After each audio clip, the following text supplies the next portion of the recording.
The hospital discharge papers were still crisp in my hand when I spotted them. 4 black garbage bags sat against the wrought iron gate like silent accusations.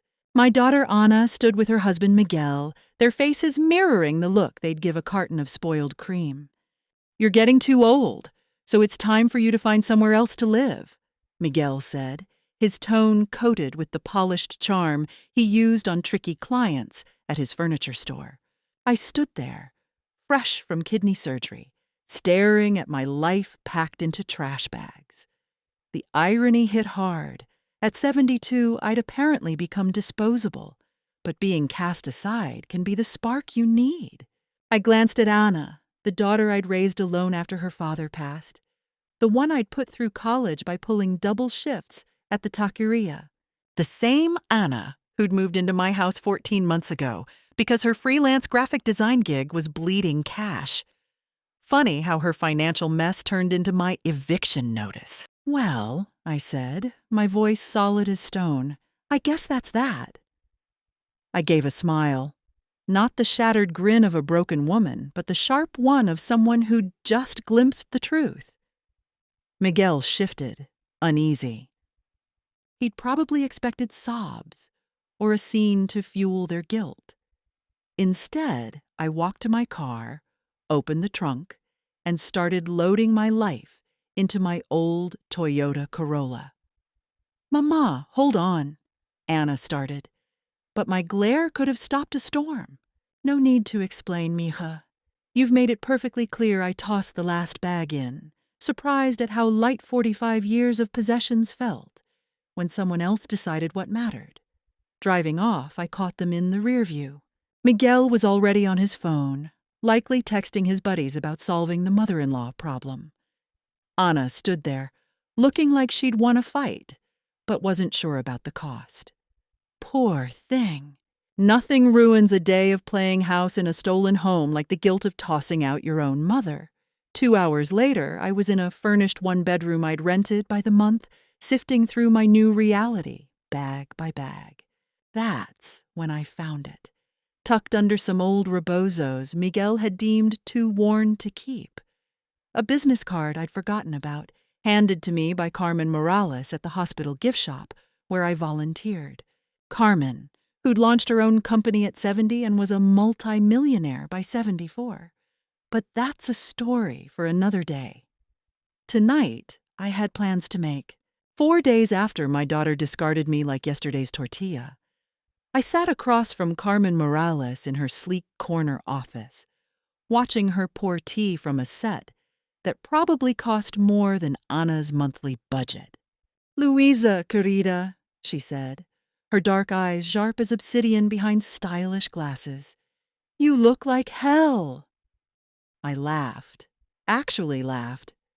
"Well, Carmen, that's what happens when your family decides you've expired." I spilled it all, the garbage bags, Miguel's smug tone, Anna's silence. Carmen listened, making soft humming noises I knew meant she was scheming. "How much money do you have?" she asked when I was done. "About $25,000 in savings, and the house is paid off." "Was paid off," I corrected, bitterness creeping in. "Anna's been living there rent-free for 14 months. I suppose it's theirs now, legally. My name's still on the deed, though I could see Carmen's mind working. She'd built her fortune flipping failing businesses into gold. The look she gave me was the same one she gave those ventures. "Here's the plan," she said, leaning in like a general plotting an ambush. "First, stop pitying yourself. Second, get mad, really mad. Third, let me show you how to turn that anger into money. At least someone saw profit in my fury." I blinked. "Carmen, I'm 72. I've never run a business. I worked at a taqueria for 35 years and volunteered at the hospital gift shop. And in those 35 years, how many customers did you serve? How many problems did you solve? How many difficult people did you handle?" She didn't wait for answers. "Running a business isn't brain surgery, Louisa." It's about knowing what people want and delivering it better than anyone else. She slid a leather portfolio across the desk.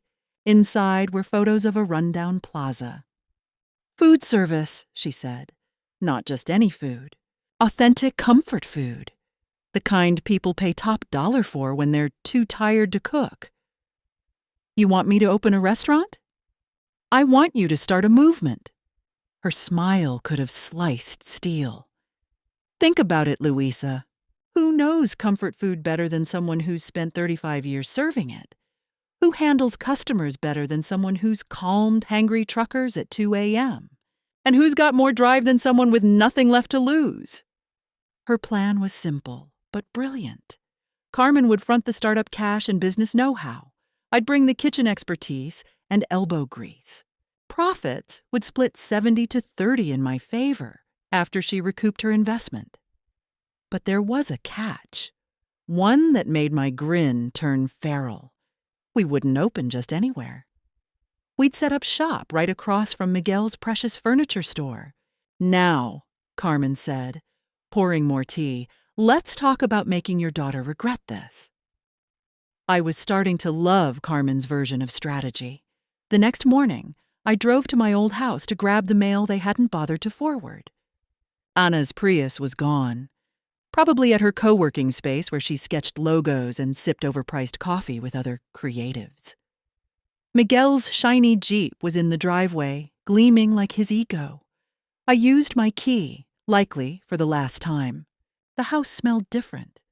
Some fancy candle Miguel burned that made my temples throb. Sandalwood arrogance, probably. The mail was stacked on the kitchen counter, mixed with their bills, as if they'd owned the place for years instead of months. Most were ads, but one envelope stopped me cold. The property tax assessment. My name was still on the deed, so I opened it. The house I'd bought for $50,000 35 years ago was now valued at $380,000. I hadn't realized. Louisa? Miguel's voice came from the stairs, sharp with surprise and maybe a flicker of shame. He appeared in gym shorts and a tank top, looking every bit the influencer he wished he was. Because nothing screams serious businessman like wearing workout gear while squatting in someone else's home. What are you doing here? Picking up my mail, I said, waving the tax bill with a smile. Funny to find out I'm still on the hook for taxes on a house I don't live in anymore. His tanned face paled. We're handling the paperwork. Anna said she'd sort it out. Oh, I bet she did. Anna was great at sorting things out, especially when they belonged to someone else.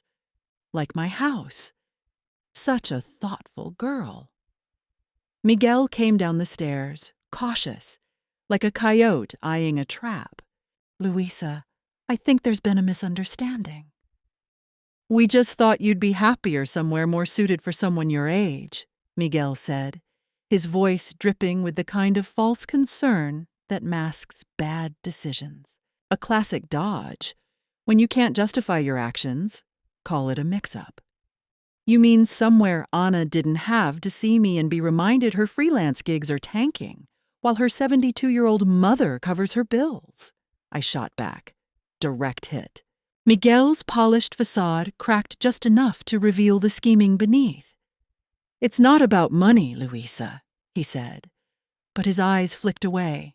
I scanned my living room, noting how they'd already swapped out my curtains and hung their own framed prints. Tell me, Miguel, how long have you two been plotting this little takeover?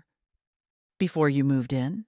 Or did it hit you after you realized how nice it was to let someone else pay the utilities while you played homeowners? We never asked you to, he stammered. You didn't have to. That's the beauty of family, isn't it? You take what you want and assume the other person will just deal. I headed for the door, then paused. Oh, one last thing. Since my name's still on the deed, I'll be making some changes around here. I pulled out my phone and snapped photos of their stuff, their furniture rearrangements, their clear assumption they owned the place. What are you doing? Miguel asked, voice tight. Documentation, I said with a smile sweeter than dulce de leche. For my lawyer. Turns out I've got options when people live in my house without a lease. I left him standing there, jaw slack, probably calculating how fast they could scrape together a deposit for their own place. The drive to Carmen's office was the most satisfying 15 minutes I'd had in months. But when I arrived, she wasn't alone. A tall, gray-haired man in a sharp suit was shaking her hand. "Luisa, perfect timing," Carmen said. "Meet Javier Torres. He owns the plaza." We talked about yesterday. Javier turned to me with a smile that could have charmed a room full of skeptics. "Senora Vargas, Carmen says you're our new anchor tenant." Our eyes locked, and something sparked, unexpected and electric. This was getting interesting. Javier's voice was warm, smooth like aged tequila, with a faint northern Mexico accent that hinted at old-school courtesy and maybe a taste for fine mezcal. As Carmen laid out our plan, I noticed his hands. No ring, but a faint tan line where one used to be. Freshly single, I'd wager. "The location's ideal," Carmen was saying, spreading blueprints across the table. "High traffic, easy access, and the demographics perfect. Busy professionals, tired parents, people craving quality food without the fuss." Javier nodded, but his gaze kept finding mine. "What's your experience in restaurants, Senora Vargas?" 35 years serving food to folks who hadn't eaten in hours and had been on the road even longer, I replied. "If I can keep truckers happy at 2 a.m., with a smile and a hot plate of enchiladas, I figure suburban families will be easy." He laughed, a real deep laugh, not the polite chuckle of someone unsure if I was serious. "I like her," he told Carmen. "She's got fuego." "You have no idea," Carmen muttered, shooting me a look that said she knew exactly what kind of week I'd had. Javier leaned back, studying me with the focus of someone who'd built his wealth reading people. "Tell me, Luisa, what made you decide to start a restaurant now?" I could have spun a safe story about new beginnings. Instead, I met his gaze and went for the truth. My daughter and her husband kicked me out of my own house last week, stuffed my life into garbage bags, and told me I was too old to live with decent folks. So I figured it's time to show them what this old woman can do. The room stilled. Carmen's smile was pure predator. Javier set down his coffee with deliberate care. "Good," he said. "The best businesses run on vengeance." By the time I left, I had a lease, a 12-week timeline for construction and opening, and something unexpected, Javier's business card, his personal number scrawled on the back. "In case you need anything," he'd said, his fingers grazing mine as he handed it over. Anything at all. I drove back to my studio apartment feeling like a new woman. I had plans, purpose, and, honestly, a flicker of attraction I hadn't felt since my husband died 6 years ago. My phone buzzed as I microwaved a sad portion of frozen tamales. Anna's name lit up the screen.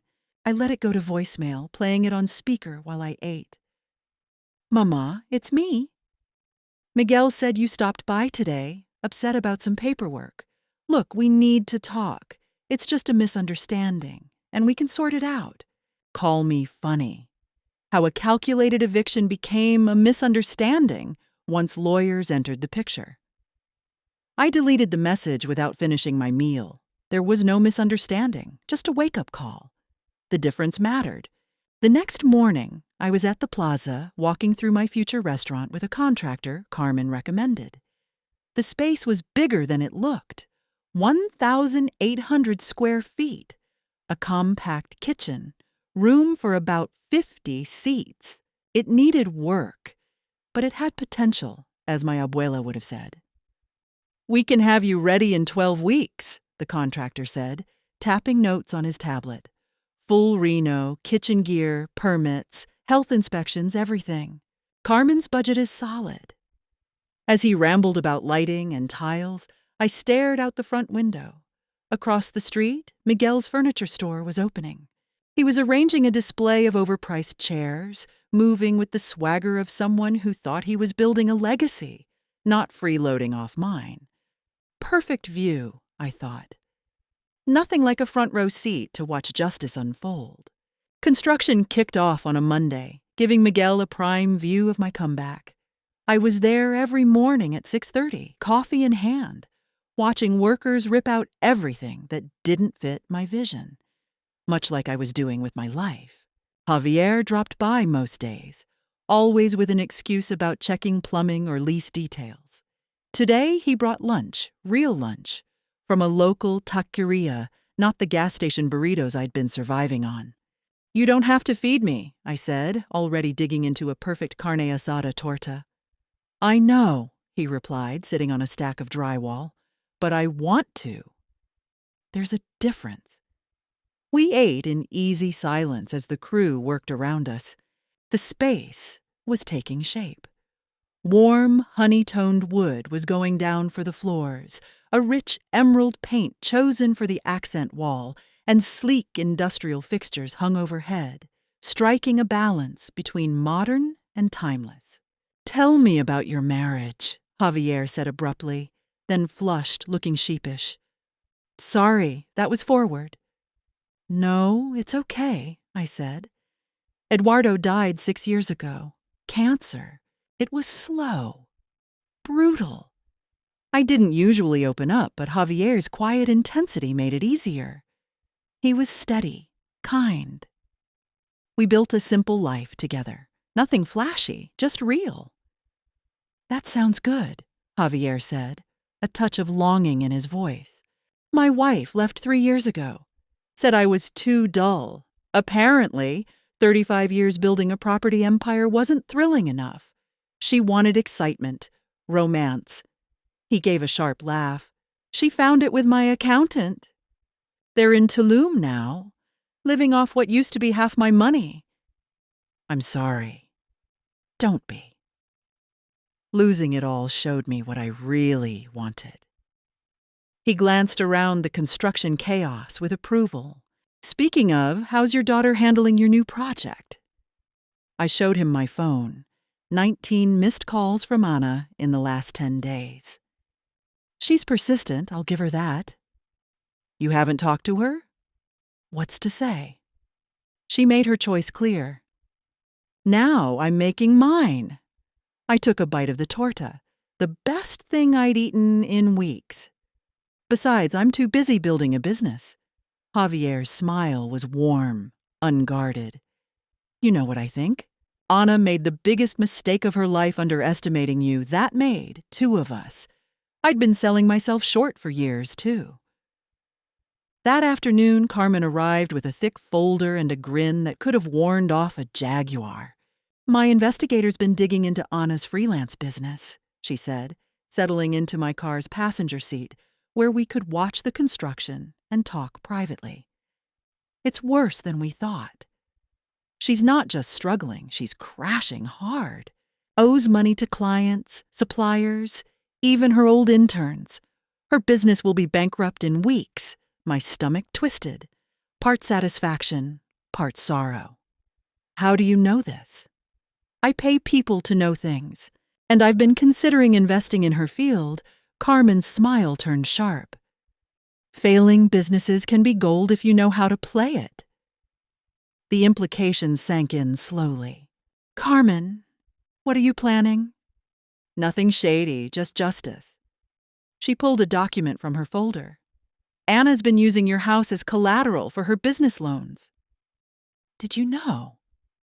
My blood ran cold. "What?" "She's been forging your signature on financial papers for the past 18 months, using your property to back her failing gigs. When her business tanks, and it will, creditors will come for everything she's pledged." The folder felt like a brick in my hands, including my house. Unless someone with deeper pockets and sharper lawyers gets there first. The next morning, I walked into the office of Sofia Ramirez, Carmen's lawyer, a fierce woman in her late 40s who specialized in what she called family, asset recovery, and I was starting to see as reclaiming what's mine. "This is fraud," Sophia said, flipping through Carmen's documents. "Clear, provable fraud. Your daughter's been using your property without consent. Forgery, at least. Maybe criminal misrepresentation, depending on the amount. How much are we talking?" Sophia checked her notes. "About $175,000 in debt tied to your property." The number hit like a punch. $175,000, more than I'd earned in 6 years at the taqueria, more than the house's original price. How's that possible? Banks don't always check signatures as closely as they should, especially with solid collateral and a polished borrower. Anna's charming, educated, and she's been gaming the system for over a year. What can I do? Legally, we file a fraud complaint, freeze the assets, and let the courts handle it. That could take years, and you'd likely lose the house to fees. Sophia leaned back. Or we get creative. Creative how? Carmen spoke up. I'm prepared to buy your house at full market value. Cash. Closed in 30 days. You'd be clear of Anna's debts, with enough to fund the restaurant and a nice cushion. But where would I live? Carmen's smile could have powered a city. Javier has a beautiful guest house behind his main property, furnished, private. He's offered it as part of a property management deal. You'd handle his rentals and maintenance schedules for housing and a small salary. It was clicking together like a perfect puzzle. And Anna? She'd come home to find her house sold out from under her, just like she sold you out, Sophia said, matter of fact. Call it poetic justice. I sat in silence, processing the sheer ruthlessness of it. One more thing, Carmen said softly. The restaurant name. Given where you've been and where you're headed, I think it should be Nuevos Comienzos, new beginnings. What do you say? I thought of Anna, probably in her co-working space, making promises she couldn't keep with money she didn't have. I thought of Miguel, arranging his store displays, clueless about the storm coming.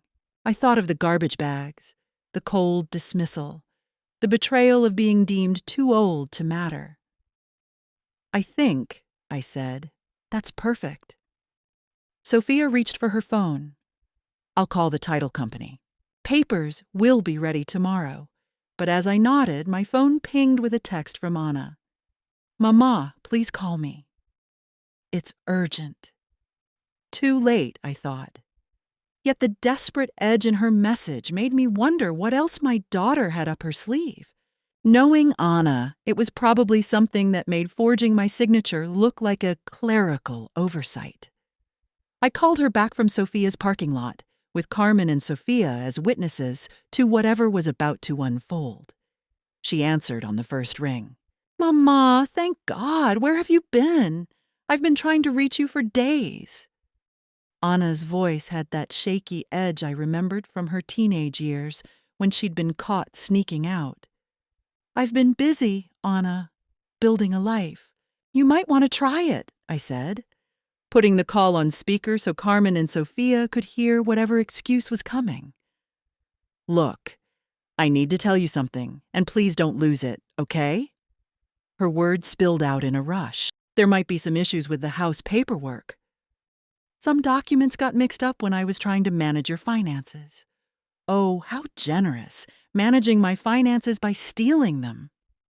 Mixed up how? A long pause.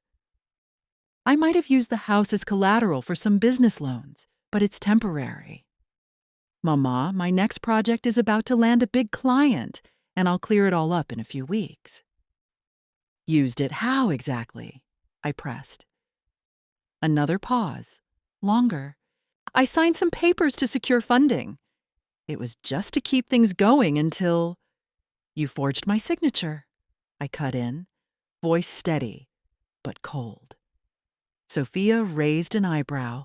Carmen looked like she'd just won a bet. I just felt drained. Did you forge my signature, Anna? Silence. Then faintly, yes, but Mama, I can fix this. The client's interested, and once the money comes through, I hung up mid-sentence and turned to Sophia. That's a confession, right? Recorded and witnessed, Sophia said, satisfied. More than enough for our case. The house sale moved forward with surgical precision over the next 5 weeks. I signed the papers in Sophia's office while Anna was across town, scrambling to explain to her creditors why the collateral they'd counted on was gone. Carmen had orchestrated the deal masterfully, buying the property through one of her holding companies, clearing all liens, and leaving Anna with nothing but her failing business and a mountain of debt she couldn't dodge anymore. I moved into Javier's guest house that weekend. It felt like stepping into a dream after months in that cramped studio. 2 bedrooms, a bright kitchen, polished wooden floors, and windows overlooking a garden. Javier tended himself.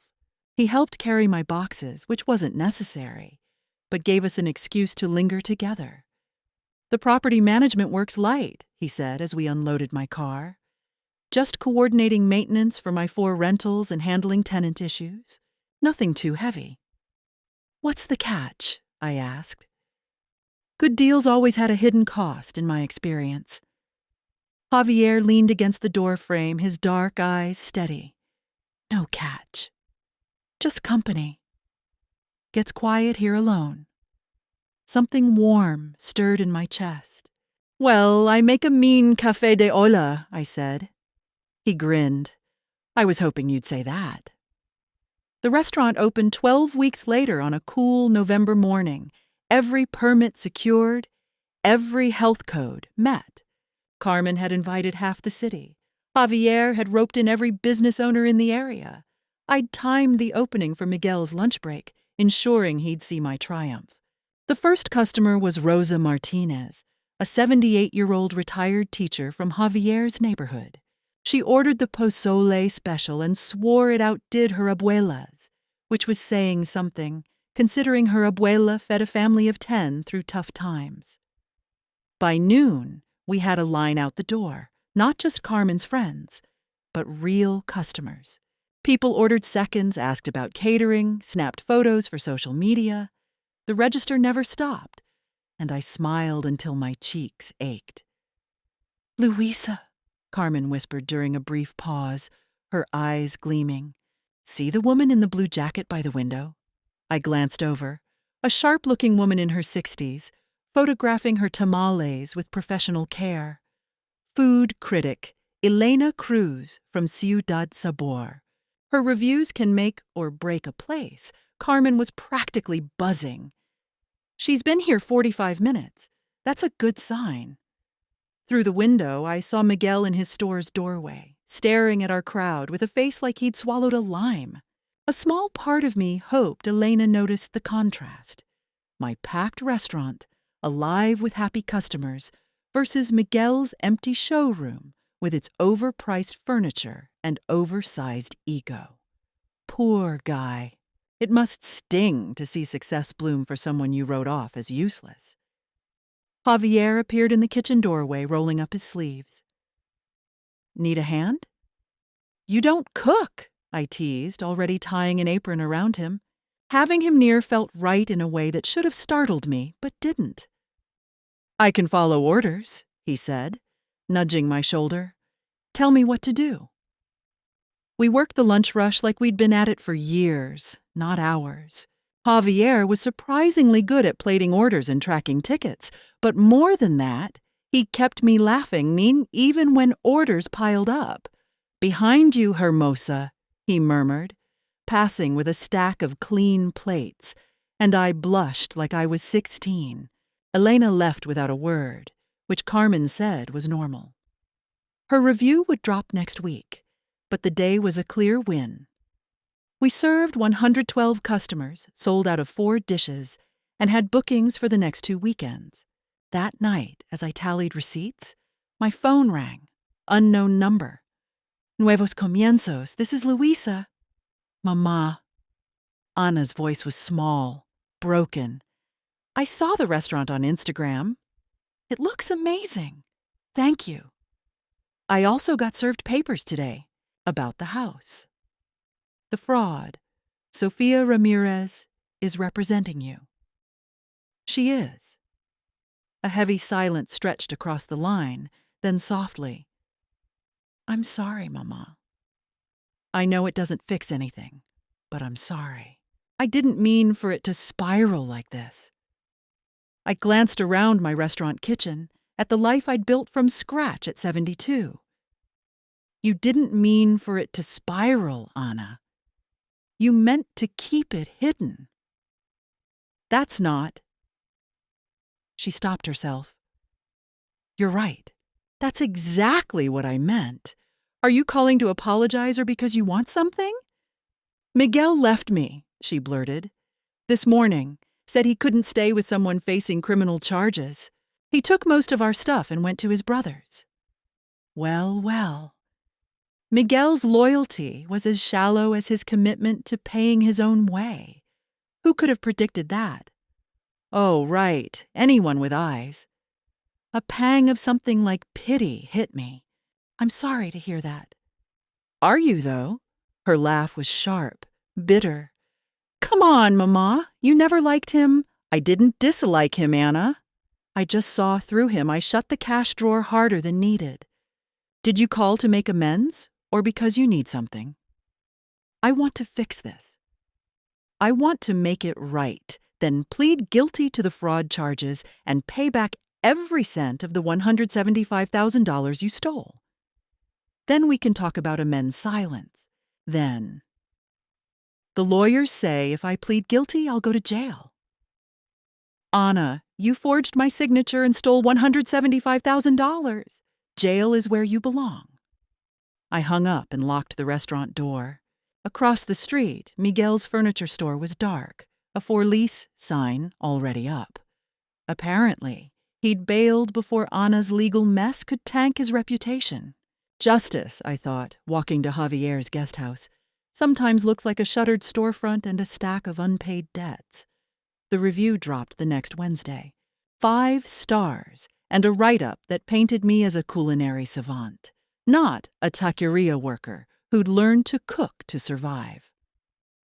Nuevos Comienzos delivers what its name promises.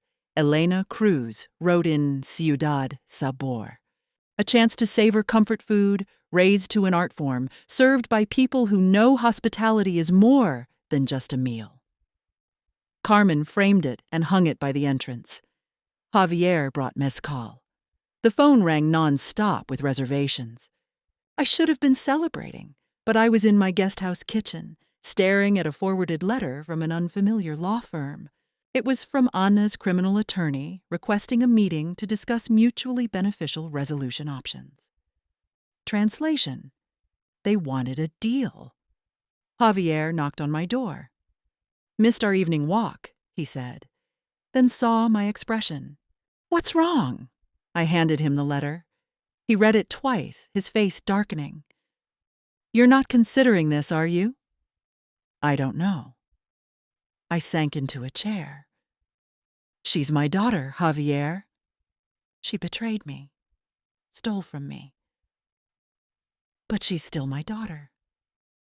He sat across from me, taking my hands. Luisa, what happens if you drop the charges? She pulls herself together, maybe learns something, maybe thanks you for the second chance. But what about the next older person she decides to help with their finances? The words hit hard. I'd been so caught up in Anna as my daughter that I hadn't considered her as a predator. You think she's done this before? People don't forge signatures for $175,000, starting with their own mothers, he said, gently but firmly. Dropping this says elder abuse is fine as long as you say sorry after. That night, I called Sofia and asked her to set up the meeting with Anna's lawyer, not to negotiate, but to see what they thought my daughter's freedom was worth. The meeting was scheduled for the following Tuesday. Carmen insisted on coming as my advocate. Javier offered to take the day off. I told them I needed to face this alone. Anna's lawyer was a slick man in his 50s, the kind who could spin grand theft as a favor. He laid out their offer with practiced ease. Your daughter will plead guilty to a misdemeanor fraud charge, make full restitution over 7 years, and accept 4 years probation if you drop the felony charges. She'll also sign a statement taking full responsibility and acknowledging the harm caused. And if I don't agree, then we go to trial, which could take months, cost you thousands in fees, and there's no guarantee of a felony conviction. I studied him, his tailored suit, and rehearsed sincerity. Where's Anna? Doesn't she want to speak for herself? My client felt it best to keep this professional. Of course, even facing jail, Anna couldn't face me. She'd rather hide behind lawyers than own her mess. Some things never change. I'll consider it, I told him. You'll have my answer by Thursday. But I already knew my decision. Thursday dawned rainy, fitting my task. I'd asked Sophia to set up a conference call with Anna's lawyer for 9 a.m. Carmen and Javier wanted to be there, but I needed to do this alone. Right on time, my phone rang. Senora Vargas, the lawyer began, his voice smooth as glass. Have you reviewed our proposal? I have. The answer is no, A beat. I'm sorry, could you repeat that? No, N-O. I won't drop the charges against my daughter. My voice was calm, rehearsed. Anna will face the consequences in court. Senora Vargas, this might be an emotional choice. Perhaps we could arrange a meeting where Anna could speak to you directly. My daughter had 38 years to speak to me directly. She chose to forge my signature instead. I glanced out at the restaurant where the breakfast crowd was gathering. This isn't emotional. It's a business decision, a business decision? Anna stole from me, but she also taught me my own value. What happens when you let love blind you to betrayal? I pulled out a clipping Carmen had shown me. Did you know there were 7 elder fraud cases in this county last year, all involving family? I won't enable Anna to hurt others like she hurt me. That's not love. It's cowardice. Senora, a trial could mean 3 to 7 years in prison for your daughter. Then she should have thought of that before committing fraud.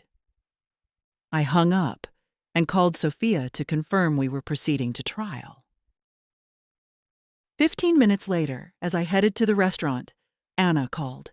Mama, please, she said, voice breaking. I'm begging you. Don't do this. I'm not doing anything to you, Anna. You did this to yourself. 3 years in prison, Mama. 3 years of my life for one mistake. One mistake? $175,000 in forged documents was just one little slip-up, I said, my voice cutting through Anna's sobs. Like putting chili in your pot soleil instead of salt? $175,000 isn't one mistake. It's $175,000 choices to steal from your mother. She was crying now. I was desperate, Mama. The business was collapsing. Miguel was threatening to leave. I wasn't thinking straight. I never meant to hurt you, but you did. You threw me out like trash. Remember telling me I was too old to live with decent people? I was wrong, she whispered. I know I was wrong. Please don't send me to prison. I'll pay back every peso. Do whatever you want. I closed my eyes, torn between the pull of a mother's love and the lessons I'd learned these past months. Anna, what would you do if someone stole $175,000 from your kids?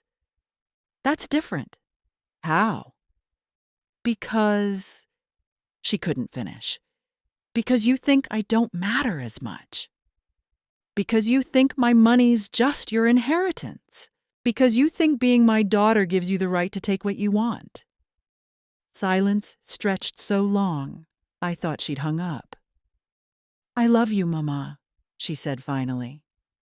I love you too, Anna. That's why I won't let you hurt anyone else. I hung up, turned off my phone, and headed to the restaurant. I had a business to run, a life to live, a future to shape, one that finally felt like mine. The trial came 5 months later, lasting 4 days. Anna pleaded not guilty, despite overwhelming evidence, banking on a jury pitying a daughter helping her elderly mother with her finances. Her high-priced lawyer dropped her when the plea deal collapsed, leaving her with a public defender who painted me as a spiteful old woman, punishing her daughter for good intentions. Classic, blame the victim. I sat in the front row daily, watching Anna lie under oath about her motives and my competence. Carmen sat beside me, gripping my hand when the testimony stung. Javier was behind us, a steady presence I felt without looking. The prosecution was relentless. Forged signatures on loan documents spanning 18 months, $175,000 in fraudulent loans. Anna's recorded confession from Sophia's office. A pattern of abuse starting small, a credit card here, a transfer there, escalating to using my house as collateral for her failing business. The turning point came when they called Miguel to the stand. My former son-in-law strode in like he was heading to a business lunch, polished and composed, swearing the oath with the same fake charm he'd used to evict me. "Señor Lopez," the prosecutor began, "you were married to the defendant for 3 years, correct?" "Yes." "Did she discuss her mother's finances with you?"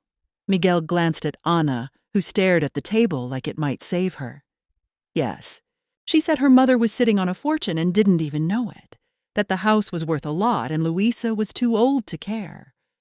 The courtroom went silent. "Did she mention plans to access that money?"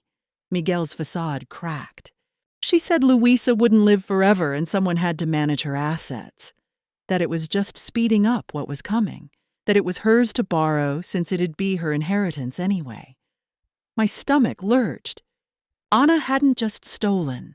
She'd planned it, maybe for years.